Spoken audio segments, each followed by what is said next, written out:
Hello दोस्तों, आज हम क्लास 12 फिजिक्स के मोस्ट इंपॉर्टेंट टॉपिक गॉस की प्रमेय को पढ़ने वाले हैं। और यह टॉपिक एग्जाम में हर साल पूछा जाता है, तो हम लोग ध्यान से समझते हैं। मान लेते हैं कि हमारे पास एक बंद काल्पनिक पृष्ठ है। और यह वैद्युत क्षेत्र में स्थित है। तो वैद्युत क्षेत्र में स्थित किसी बंद काल्पनिक पृष्ठ से होकर गुजरने वाले वैद्युत फ्लक्स हो गया। मान लेते हैं कि हमारे पास एक बंद काल्पनिक पृष्ठ है और यह वैद्युत क्षेत्र में स्थित है। तो वैद्युत क्षेत्र में स्थित किसी बंद काल्पनिक पृष्ठ से होकर गुजरने वाला वैद्युत फ्लक्स उस पृष्ठ से परिबद्ध कुल आवेश का 1/ε0 गुना होता है।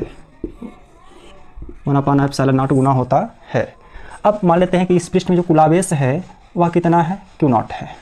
तो फिर समझते हैं, किसी बंद काल्पनिक पृष्ठ से होकर गुजरने वाला वैद्युत फ्लक्स उस पृष्ठ से परिबद्ध कुल आवेश का 1/ε0 गुना होता है। क्या है? वैद्युत क्षेत्र में स्थित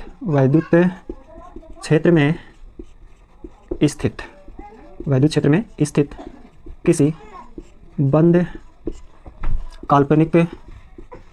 काल्पनिक पृष्ठ से होकर गुजरने वाला वैद्युत फ्लक्स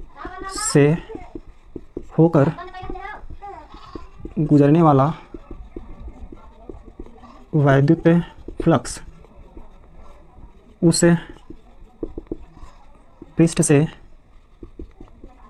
परिबद्ध कुल आवेश का 1/ε0 गुना होता है।